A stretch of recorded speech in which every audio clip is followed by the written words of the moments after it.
everyone. Welcome to this episode of the Cosmic Matrix podcast. And in this episode, we're going to cover the essential self-work tools that we think are really important for these uncertain times we're in. So we're going to talk about 3 specific areas. We're going to talk about mindset. This is kind of like the top-down approach. Like, what are we focusing on? We're going to talk about the importance of psychological, somatic work, what that means.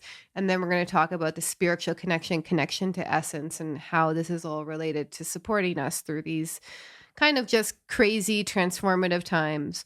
But before we get into that, just a few more spots are open for Embodied Soul Awakening, our flagship 12-week group coaching program with myself and Bernhard.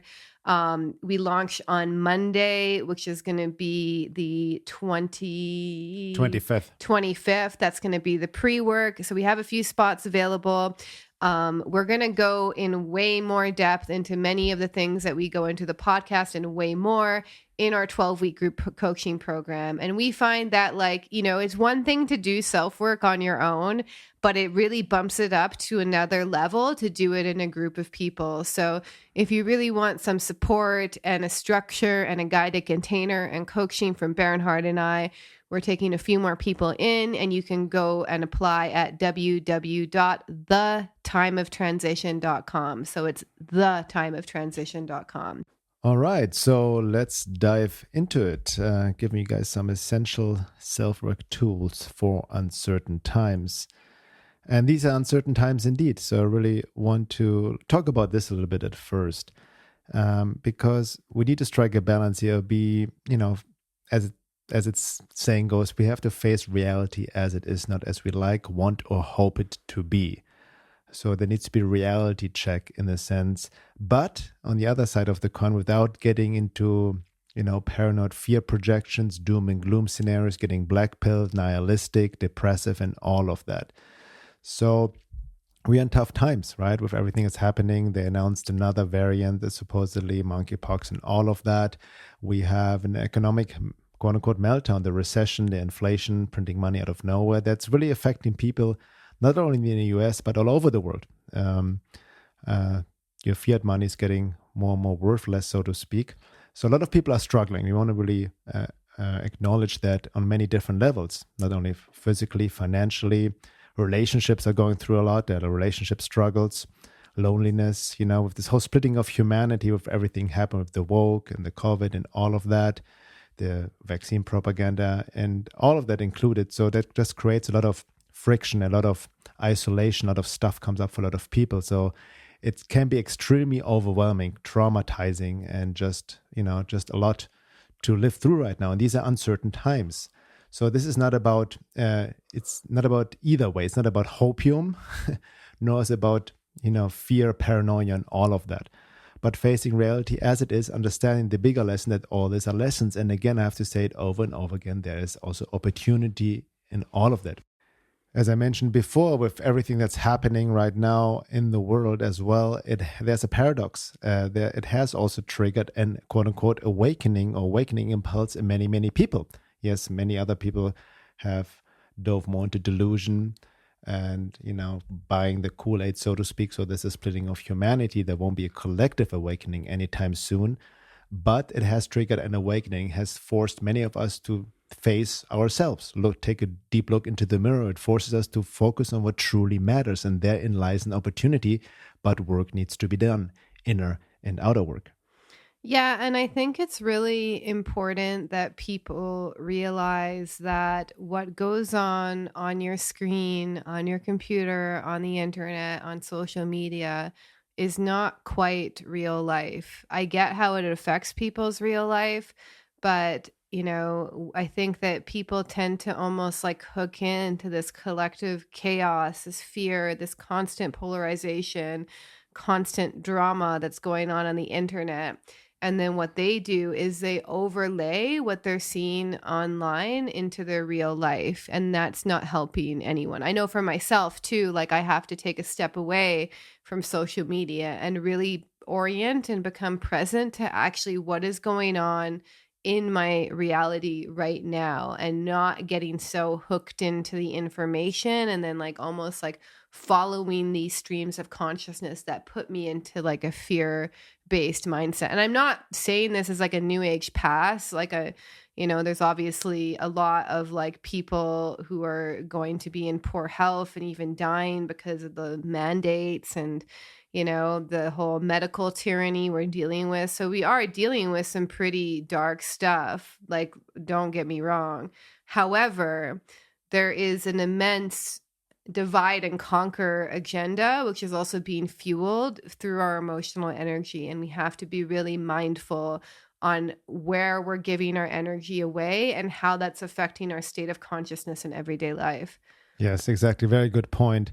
Because, you know, with the, I mean, it's a two-edged sword, you know, with this information age we're in, we're more glued on the internet, Twitter, social media, Facebook, Telegram, and all these. We get information, YouTube or Rumble and all these alternative outlets. And it's important to get informed, but we can also easily get sucked into, and as Laura just said, and mistake that for reality, right? And while we need to be aware of what's happening in the world, so to speak, making the darkness conscious, we don't want to dwell on it. You don't want to get too sucked into it, become black-pilled.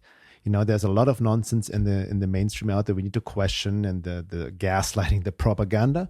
But having said that, there is a lot of nonsense in the so-called conspiracy world and so-called truth movement out there as well. I've been in this, again, like digging down the rabbit hole for the past 20 years. And there's, I mean, so many dead and so much nonsense. People can get lost and literally lose it, become psychotic with all these, the fear projections into the future, right?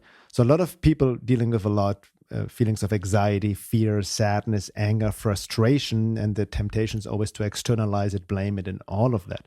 And on top of it, I might add that many people are getting stuck on, meaning stuck in high states of activation, anxiety. That's where the racing thoughts come from. Or they're getting stuck on off. So they're getting depressed, low energy, feeling unmotivated. And both of these are signs that you are basically stuck in a trauma response. So we have to start to also even psycho-educate ourselves on the symptoms of trauma, pay attention to the state of our own body, our nervous system.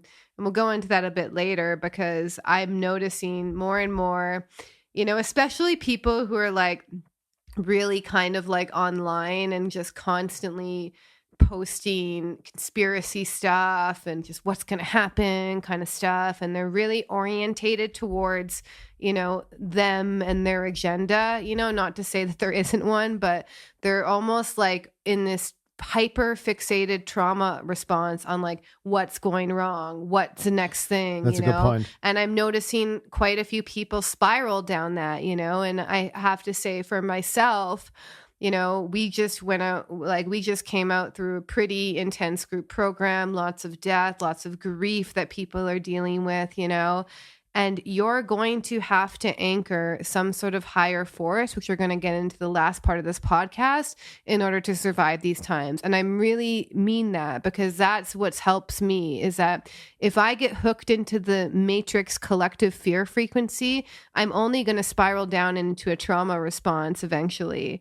So we have to be really mindful that, you know, if you want to talk about awakening, then there's an opportunity right now to use the chaos, to use the crisis, to really become more anti-fragile and learn how to contact our true nature, the part of us that never dies regardless. Yeah. And so a lot of people are almost getting trapped in like the matrix or samsara, and they're just spiraling. And I'm noticing when I see, you know, just witness how people are being, and even in the world or whatever, maybe not so much in Arizona, but I'm noticing a lot of people even being hyper fixated in this like trauma response. What's going to go wrong? What's next? And Yes. It's like their mental health is not doing so well. So you really got to prioritize yourself if you're getting kind of caught in the information and like just taking in stuff that's making you feel even worse, because that's, if you want my opinion on like the ultimate like matrix kind of controller's plan, is to mass traumatize us. Yes.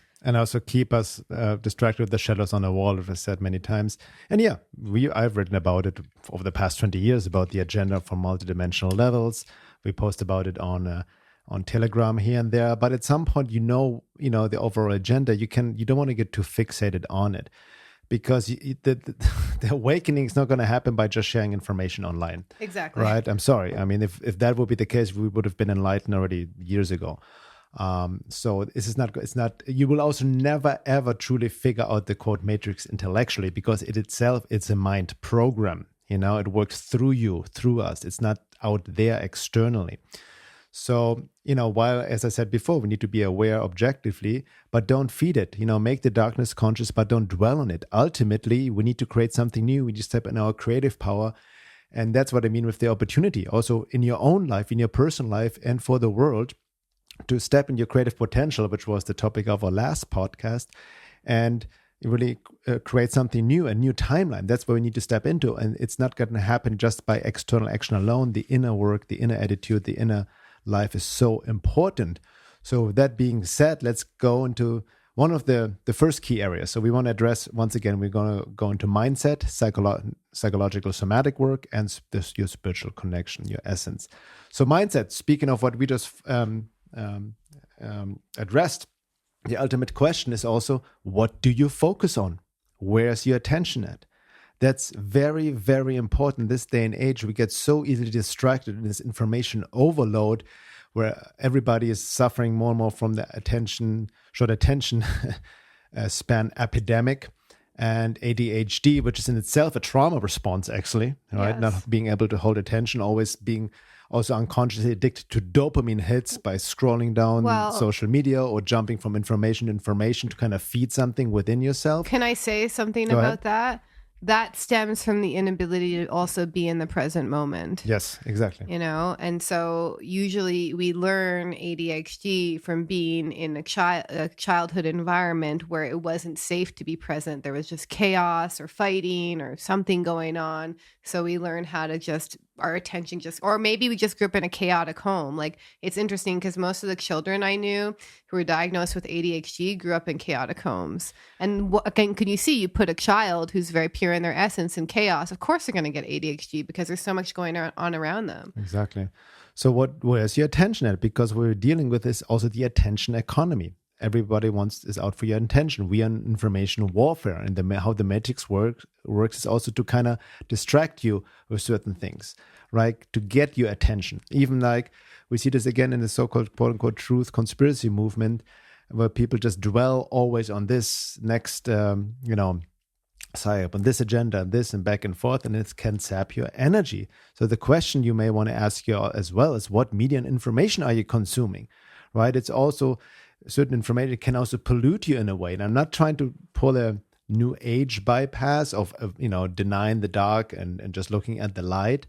No, we need to be very discerning. And also, how does this information serve you right in this very moment, right? For example, all these mass shootings happening, like at some point, okay, I know these are psyops, these are, socially engineered and all of that. I don't need to constantly look into it and dwell on it. Nothing's going to change about posting about it.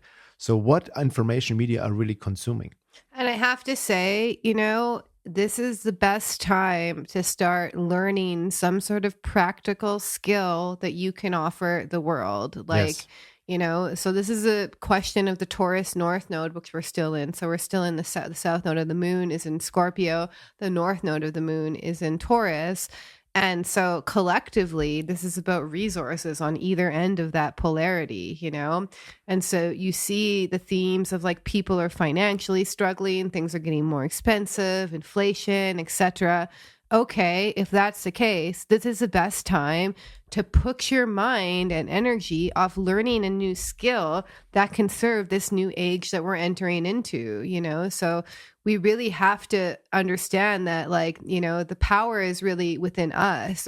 Of course, inflation is going to affect a lot of people, but the best thing that you can do is focus on something that will be a resource for you in the future, and use these times of struggle or whatever is going on with you to really build up some valuable skill that you can basically think can help this new era. It's Exactly. so critical, because I noticed too, even with myself, I have to be very disciplined with the things that I learn and the courses I take on, the way that I educate myself. The discipline is really key. You have like the world in front of you in this age, you can literally learn how to do anything with your computer right now. This is an amazing time we live in, and people waste it by scrolling through social media, by by consuming information. And I would suggest, especially when Pluto enters Aquarius, become a creator, not a consumer. Yes, very, very important. So therein lies the opportunity I was mentioning before as well. You need to take, don't get out of the victim consciousness. Yeah, anybody who's financially struggling, I know it can be tough, but it's an opportunity. Educate yourself, financial education. Again, like Laura said, there's so much quote unquote free education on YouTube and all of that. If you really want to learn a specific skill or something you already know inherently, but it requires your effort and work, nobody's going to do it for you. It requires risk and all of that. So you have to have a certain mindset, and especially the attention and the focus. Yes. Even like Laura said, I need to, every day it's my challenge to stay focused, to stay disciplined. Laura and we learn new skills every day. We take courses, work with coaches. I learn, I kind of sign up to a course of something I want to learn all the time. I keep educating myself in order to create more and more, right? It's learning and creating at the same time. But we need to take our lives in our own hands, and that takes self-responsibility and a certain anti-fragile mindset. And will. And will. The will is key. We need to engage the will. We have become we mentioned this before, I believe, in our past podcast. People have become more consumers rather than creators. Yeah. But it takes work and effort, right? You cannot get around it. So it's also, there are many unconscious self-defeating mechanisms people have. Many of us, I've worked through them. That goes deep into psychological work, unconscious self-sabotage mechanisms, all of that even goes deep into spiritual work and beliefs we have around the world and all of that. So we need to really, really do a deep dive and honest dive within ourselves and make priorities. That's also very, very key, right? And ultimately also, despite the craziness out there, it's about having a healthy sense of optimism, seeing opportunity in any situation. And I don't mean blind faith in the sense of just the narrative, just like contrived positivity, but healthy optimism, because there's an opportunity here right now. And can I say, for many people, I can already hear their thoughts, or it's easier said than done. Because when you have a really strong inner critic, which is, again, a trauma response to try and keep you feel safe, then the trauma work will be really key. So if you're having trouble being optimistic, you feel depressed, negative, you're always just kind of complaining, this is also a symptom of depression and a symptom of trauma. So you got to work on your own, even just taking an information diet and working on your own mental and spiritual and emotional health would be good for you, because it's easy to be optimistic when you're taking care of yourself. Yes. Mentally, psychologically, physically, spiritually. It comes naturally. But for many people, they have a very strong inner critic. And the inner critic's main affect, emotion that it will put in you is shame. And shame, check out that podcast that we did. We did a whole amazing podcast about how to heal toxic shame. It's really, a lot of people got a lot out of that one, because if you, this is again kind of leading back to it, you need to understand the symptoms of trauma within you and how they manifest. And if you are in that trauma response, cutting yourself off from all this kind of fear and doom and gloom media that's going on out there and just kind of creating a container around yourself so you can work on your own health should be your priority. Because as things amp up, who knows what's going to happen this winter, if you understand that the ultimate goal is to mass traumatize people, which I'm personally a little bit kind of mindful of happening, because Pluto in Aquarius could also symbolize mass trauma. That's a trauma signature. So they could turn up the volume on a lot of stuff. So we have to be able to basically kind of down regulate and deal with ourselves when we get these kind of breath of fresh airs and there's not major lockdowns or something, because they're going to try and do it again. I personally believe it's already happening. Yeah. So if you're in this constant negativity, spiraling, just constantly thinking negative thoughts, then you have to take care of yourself. And keep in mind, the matrix forces, they also try to keep you head centric in a fear state, externally oriented, right? I see this kind of trap falling many quote unquote truth seekers, always outside blaming. And also, if you lack this inner work and take responsibility, if you have lacked the self-awareness to observe yourself, you will always project externally. You keep yourself in the victim state, so to speak, right? And give your life force away, basically. So it is about healthy optimism and also rejecting fear, right? That's the frequency they try to put us into. And hence, we need all these practices to engage in, because we all at Laura have the inner critic, the manager, and all of that relates to trauma, our own shadow, even other forces or cold forces feeding us. We never question where our thoughts come to begin with. But the key point for all this work, by the way, for any inner work on mindset, psychological, spiritual work, is self-awareness and self-observation, right? To study yourself, become curious about yourself, to not mechanically react or justify, rationalize, excuse. So mindset is a very, very important key. It ties into many other things. All is holistic, all is interrelated. That's in our course, again, we go deeper based on this fourfold approach to holistic self-work, because we need to work on all areas simultaneously, even like on the very basic, how food, diet affects your brain in thinking, right? If you, that kind of already, if you lack of healthy fats, for example, seed oils and all of that can affect already your brain, can even result in depression and whatnot. Substance abuse. People nowadays, pot marijuana has become very almost overrated in terms of quote unquote medicine, but there's also dangers to that. It keeps you also kind of checked out, can be abused in many ways, alcohol and all of that. So it is about really being very, very honest with yourself and stop lying to yourself. Yeah. And generally speaking, let me just speak on the diet piece, because I find that sometimes people hyperfixate on that area, and to the point where it actually creates more fear and more paranoia in them, because they're just totally militant about what they should and shouldn't eat. And from my experience, if you're already feeling not so great, then eating crap food, like going to get fast food or deep fried food or whatever, will usually make you feel worse. Typically, I'm just speaking from my own experience, So if you're feeling tired and low energy or whatever, yeah, you got to work on your diet. But that could also be trauma, and we have to understand that the emotional, psychological, and spiritual will ultimately override any good diet. And I know that from my own personal experience, that I've had focused on diet first, really cleaning up my diet, thinking that it was just my diet that I needed to fix. And it didn't fix actually my symptoms of trauma. So we want to kind of nail our diet, but we also don't want to get into this weird obsessed, health obsessed. Because I see people really go off the deep end in these days and be even I did a post about healing depression, and then one person was like, depression all has to do with diet. And I was like, okay, it's a factor for sure. It's part of, but it's not, I would say it's maybe a 15% factor at best. So we want to also not, we want to eat foods that are nourishing, that feel good, that feel grounding for our body, that make us feel strong. But we also don't want to use diet as a way of getting in another paranoid mindset as well. Because ultimately, if you're psychologically, emotionally, spiritually healthy, you can actually go and eat at a restaurant every now and then. It's not going to do anything to you. Yeah, you don't want to become neurotic about it. Exactly. Because there can also be a trauma response of being obsessed with the physical body and diet, and then it gets, you see a lot of people in the biohacking community, sometimes they're obsessed with the physical performance of the body, and it's actually very anti-spiritual. It's very obsession with the materialistic body. So maybe can be more damage than any good. So that was mindset. So again, take care of your mindset. What do you focus on? What do you consume information-wise?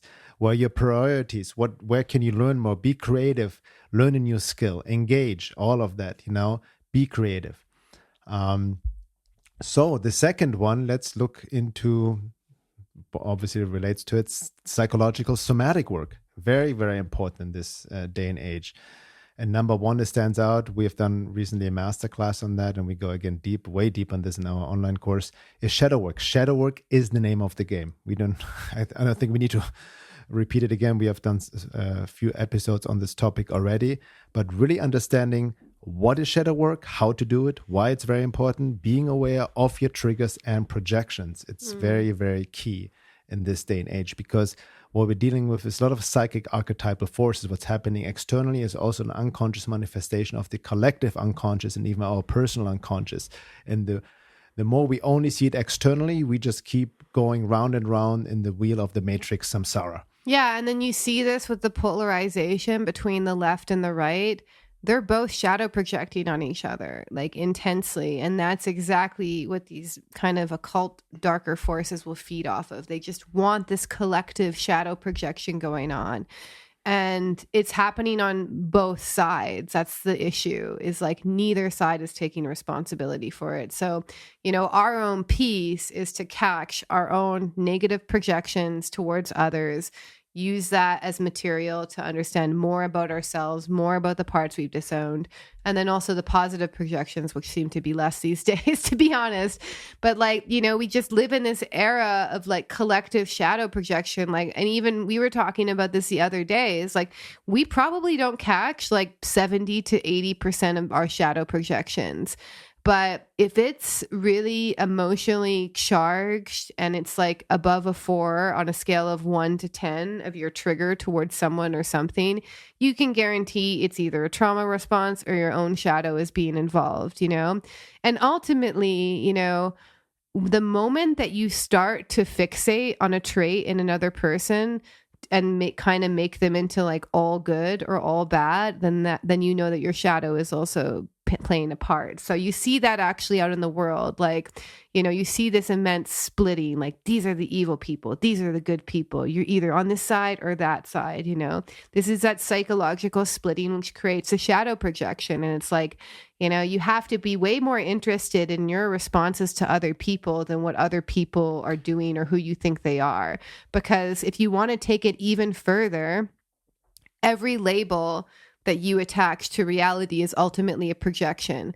It doesn't mean that they're like harmful. Like even when I project, so I can project onto a tree. I can look at a tree and be like, oh, that's a nice tree. I wonder what tree that is. Oh, I feel this way. Like every single perceptual layer that I attach to reality is a projection. So if you want to get really nuanced with it, you'll see that we literally are projecting all the time onto reality. We're putting our thoughts, our ideas, our emotions, our narrative onto certain things and saying, this is the way it is. And the moment that we do that, we actually step out of the greater field of awareness, this witness observer that we were just speaking about, and we forget ourselves. So, first you actually have to be able to work with your emotionally charged projections and be pretty skilled at doing that, and at least catching the more intensely charged ones. And then later on, if you really want to access this true field of like awareness before things like, the true state of awareness is free of projections, basically. It's a higher state. Yes, it's very, you'll get glimpses of it. You'll get glimpses of it when your mind is empty and you don't have thoughts. You get little wisps of it. It's always there. But a true awakening, you can stabilize that state. And then you just become less attached to the ideas that you have about things. You're just like, what I mean? It ties in the trap of identification, because what Laura just mentioned, we see this a lot. We talk about the woke left, the hard left, the vehicle for a neo-Marxist communist agenda, and definitely infused by occult forces, anti-divine, and all of that. It's very disturbing. Having said that, what we see now and what we see happening is it's almost creating this knee-jerk reaction on the right. Yes. And this very like dogmatic Christian, might trigger some people here, dogmatic Christian revival, this Bible thumping, accepting Jesus as the savior, even from the New Age. People all of a sudden jump from New Age into like Bible thumping, dogmatic Christianity, literally the savior program. You're born a sinner, you're going and to all hell. of that. And it's all this Bible thumping is choosing one dogma to another. But it's also, ironically, it's also based, just like the woke left is coming from a moral superiority, judgmental place. Then the right with the religious Bible thumping is also coming from the superiority, moral, yes. higher, moral superiority, and also virtue signaling in their own way. That's the irony, two sides of the same coin. And that's essentially it's what I call the trap of identification, right? Like the true Christian teachings, which I've studied, which I also practice, esoteric Christianity, you don't need to go around preaching or telling people that you need to accept Jesus as your savior. You live with this deep, heart-centered approach of service and being that, embodying that Christ consciousness. Yeah. But what I want to also address on that token, we're not implying, the middle ground, it's almost a middle ground fallacy. This is not about, you can easily then morph this easily into this, non-duality approach, non-duality teaching, and we should just be neutral and not engage in anything. No. the non-duality state of mind, I think we have talked about, so it's an extreme higher level of being, almost enlightened state that can easily be abused by just an intellectual understanding, right? Yeah, In the no, sense of, no, we no, really want to no. make this clear. This is not about like the middle ground fallacies, because it's always, what we're trying to get is everything is way more nuanced and not that black and white. Does that make sense? Well, basically, the way that I see it is that in order to get to that true state of awareness, you have to individuate. Yes. But then eventually, at a certain point of your individuation, like if you want to go by the evolutionary astrology framework, first stage individuation, you kind of just start trying things out and you're trying to break from the consensus and you have one foot in one world, one foot in the other. Second stage individuation, you actually start to really hardcore rebel and you're like throwing off all of the conditioning from society. And at that stage, people tend to throw out the baby with the bathwater. Meaning they just rebel for the sake of rebellion. They're like rebels without a cause. They're just like hardcore Aquarius kind of like, revolutionaries, like just total, even anarchy would fit into that. And the third stage individuation, you actually, you start to develop a real gift that's very unique that you can offer the world, and you bring it back to the consensus. So you're not battling the consensus anymore. It's almost like in second stage individuation, you're almost like trying to like desperately hold on to your individuality and you're like, screw you. And you feel like you have to fight everyone for it. But then there's almost this softening, this like Neptunian orientation to third stage individuation where you just allow yourself to be a unique individual and bring that back into the world. And then from the third stage individuation, you're going to move into spiritualization. And then that's an interesting jump as well, because it's almost like you kind of had this like hard won individuation. You focused on developing the small self, but then there's another sacrifice where you have to sacrifice that small self to the greater self, the greater reality that you are. That is exactly what Shirabindu called the sacred sacrifice, right? Yes. Also the sacrifice, almost in the surrender to the divine, which is a later state comes. Exactly. And that ties into what Carl Jung said, right? We need to build a healthy ego and individuate itself. Even Shirabindu talked about this before you can engage into spiritualized deeper work and then give yourself completely to the greater self. Yeah. So what I'm saying for people is like kind of like see where you are on that stage. Because at one point, especially that second stage of individuation, it actually is better for you to not hear the other side and kind of just focus on like, what do I believe? What do I think? Really focus on your individuation. But then once you reach to that kind of last final stage of individuation before spiritualization, you have to more open up to the wider reality. You can't get so fixated on your beliefs, what I think, you're bad and I'm right. There's a certain stage where that's even appropriate, so you can really discover yourself. But then eventually you're going to have to get rid of that and really look at things through a more holistic vision. And it's going to be hard. It's not easy. Yeah, exactly. So psychological somatic work, we just mentioned shadow work. That's key. We've talked about it a lot. We go deeper again in our course. There's a lot of material on my website and our podcast. Understand it. Be aware of your triggers, projections. Be responsible. That takes a lot of work, a lot of psychic energy, a lot of awareness, a lot of humility, and it's not easy work. It's always more tempting to project and justify our projections and triggers. So what does it mean on a practical level, especially somatic? We want to approach it somatically. Soma meaning through the body, because I've seen so many people over the years, myself included, by the way, early on, that you can easily fool yourself you're doing the work by just intellectualizing it, but not embodying it, working through your body, because your body holds the shadow, unconscious material. Wherever you have tension, these are unprocessed emotions. There's emotions you suppress, you don't want to feel, or even experiences, your body holds it. I know that. I've worked as a professional body worker, massage therapist, and healer for over 20 years, had my own private practice. I've worked on thousands of people. Your body is your walking biography. Your body holds everything. So the work needs to be done through the body, which is your temple. The body has the wisdom to help you on this, to support you on this. But the key point is to get into your body.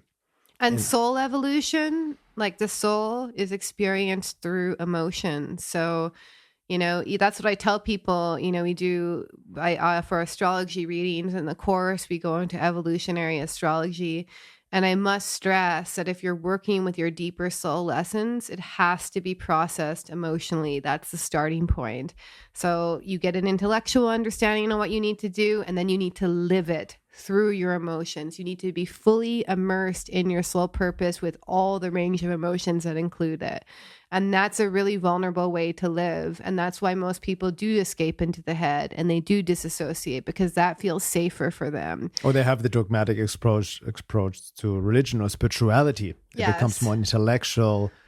How can I say, Bible thumping or anything, without actually living it, embodying for example, the Christ consciousness. Yeah, and I think, like a friend of ours recently commented that he thinks that reverting back to this old style Christianity is actually the primitive brain. It's a fight, flight, fearful response, and just needing to almost revert back to a more primitive way of being because they're terrified, It's almost like a spiritual bypass in a sense. Yeah, it's more like a trauma response, actually. Right. So it's like a trauma response. Yeah, yes. Because they're grasping on primitive fear. Give me some belief that makes me holds me on to that. It's all root chakra stuff. Like, I'm scared to death about my death, so I need to grasp onto something that kind of confirms my fear.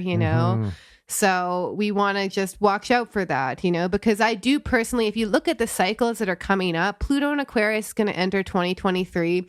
And then we're going to have 20 years of that, which is going to be wild. But then we are going to be probably, maybe not all of us, but some of us are going to be alive for Pluto and Pisces. And if we want to talk about an opportunity for collective awakening, I personally think it's going to come then. So we're priming ourselves right now. Like we're going to go through this together, and it's going to be a really exciting time to be alive. But we have to be able to recognize the signs of trauma. And we also have to be willing to individuate. And individuation begins with withdrawing your projections and owning your shadow material and integrating your personal unconscious. That's the basics. Yeah. So, and then some other tips, again, somatically, engage in body mind practices. I've been doing this, Laura and I also, for 15, 20 years. The consistency is key. Do your Qigong, your yoga, get off the screen. Discipline is needed again, and the will. It's about a consistency. It's not one day for 2-3 hours, but every day a little bit. Working out, finding good weights is kind of seems to be very hyped. It's finding good, but they can also be easily used, I've seen, as a trauma response to harden your muscles, to get out of body more, to build, to armor up your emotional body and all of that. Yeah, and strength is important. We need to work on that aspect as well. But I've seen this whole workout culture also being used as a trauma response, or the addiction with the physical body. Yeah, and the problem with that is that the body armor creates even further emotional suppression. Exactly. So it's totally great to do some sort of physical activity every day. We go for a hike every day in nature. It's like one of the best times of the day for us. But if you tend to have trauma, emotional suppression, then working out can actually intensify the body armor and even intensify the almost like compression of the emotions in your body. And you're just like a walking time bomb, waiting to explode, Yeah. Like, I mean, people talk about roid rage, and it's partially due to the hormones they're taking. But to me, it's also like when I see someone who's like really kind of compressed and like, working out, I just see like just emotional suppression too. So, we got to kind of walk a fine line. And if you're more someone who tends towards emotional suppression and that you have trauma, then hardening your body is probably the worst thing that you can do. You need more stretching and letting the emotions flow. For example, I can easily hold tension. So that's some questions for you guys out there. Ask you, again, all about self-observation. Tune into your body. Where do you feel tension in your body? Can you actually feel the tension? Maybe you feel numb in certain parts. Can you tune into it? Can you feel into it? Maybe there's some emotion behind. How does it feel? The texture, like the image that comes up. Really like observe yourself. And that's a key point. Can you also feel your feelings? Whatever comes up. Because most of you feel feelings, especially more quote-unquote negative ones, uncomfortable ones, and we try to escape them right away by distracting ourselves, avoidance strategies and all of that, addictions. But can you allow yourself to feel your feelings without judgment, without intellectual analysis, meaning without labeling them, anything, and also without trying to fix anything, just allowing yourself to feel the feeling? Yeah, That's already that alone is the hardest thing to do for most people, by the way. Yeah, I think it's also, David Hawkins has this great practice in his book called Letting Go, where you just basically allow yourself to feel whatever it is you're feeling without trying to fix, change it, breathe into it, and let it go. And this should be, should is not like my favorite word, but it's a tool that I basically use pretty much throughout my day. Anytime I feel like a stuckness or a stickiness or a heaviness or whatever, like this emotional regulation is like an every moment of your life job. It's not just something you do for an hour a day. Like you need to be self-aware all the time. Yeah, exactly. So that's some tips on psychological somatic work. Again, the importance to engage in this, because we want to make the darkness conscious, shadow work, the unconscious conscious. It all relates to trauma work. Why? Because any unconscious trauma we carry, or shadow aspects we're not aware of, can lead also to unconscious self-sabotage, right? We will keep ourselves in, never find the right partner, or get into wrong, quote unquote, abusive relationships, or lose a job, or lose money, and can create abundance and all of that.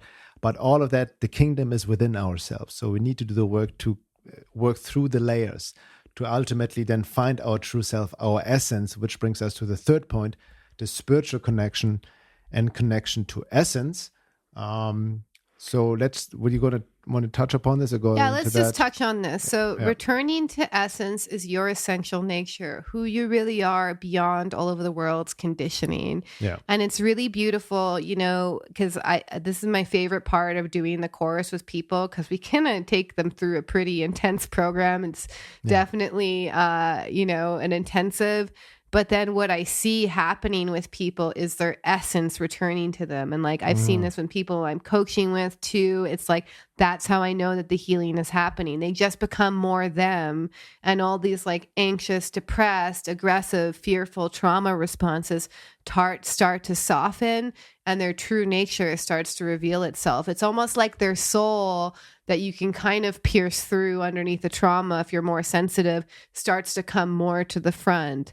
So that's what we're trying to do, is like recover the essential nature. That's why we do this kind of work. That's why we do in-depth psychological work, because we know that it kind of bridges the gap so that you can anchor these higher kind of spiritual energies within you. Exactly. So you're not trying to become a version of yourself that you think is the most enlightened version of yourself. You're just trying to become more you. Yes. And like, do you think that like Adyashanti is like pretending to be some sort of spiritual person? No, he's just being himself. That's why people like him. Yeah. So that's what we're trying to do. That's the whole point, is like not to get some sort of spiritual egoic identity and like, I'm this 8D Lemurian princess or whatever, you know what I mean? Like people dress up they create these new identities and labels for themselves, but the most beautiful and soul-based expression of yourself, that's the goal, is so that you can just become more you and become just better at doing that. And that's where your strength, your beauty, all of your gifts and your talents lie. So that's the whole point. That reminds me, like there's this whole, I don't want to get into the right now, but really reminding me, there's this whole new age revival of people speaking about 5D and all of that. Yes. They're just throwing that around. That's a whole other story, the whole new age delusion. But let's dive deep into that now. We're at the end of the first hour. In the second hour, really dive deep into the spiritual connection, how to connect to essence, what spiritual work truly entails. And you're right, it needs to happen both together. That's really the core of our work as well, really fusing psychological work with spiritual work to bring these two areas together. And it's not either or, but both together. And I want to finish the first hour with a quote by A.H. Alma's, teacher whose work I really appreciate, his diamond approach. And learned a lot from him. And he made an excellent quote about suffering and essence. And that's really the core aspect, what it comes down to, why many of us people suffer. It's more psychological suffering, inner suffering, almost quote unquote unnecessary suffering. So he writes, suffering always arises when you're out of contact with essence. Essence is the true self, your true essence, as opposed to the personality you identify with, all the different parts you have as well. Or seeking something other than essence. If you value anything, husbands, wives, children, girlfriends, parents, jobs, money, sports, cars, anything at all over what is true in you, there is suffering. Automatically, that movement outwards, seeking satisfaction from external reality, wounds you. It is a wound to your heart. It is not that the factors of our external lives or our human desires are antithetical to our work, the great inner work. Like everything else, they can be respected and understood for what they are. But if they come before essence, there will be suffering, pain, frustration, and anger. Now, you can also substitute essence. You can talk about God, the divine, anything that becomes before you, God, before the divine, your relationship to divine is the most important and needs to come before anything else.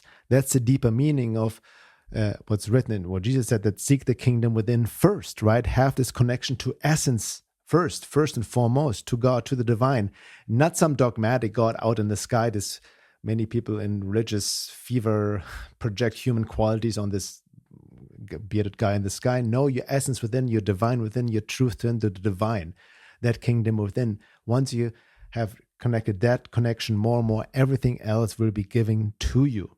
That's really the deeper meaning of all of it. And that's why we do the work we're doing.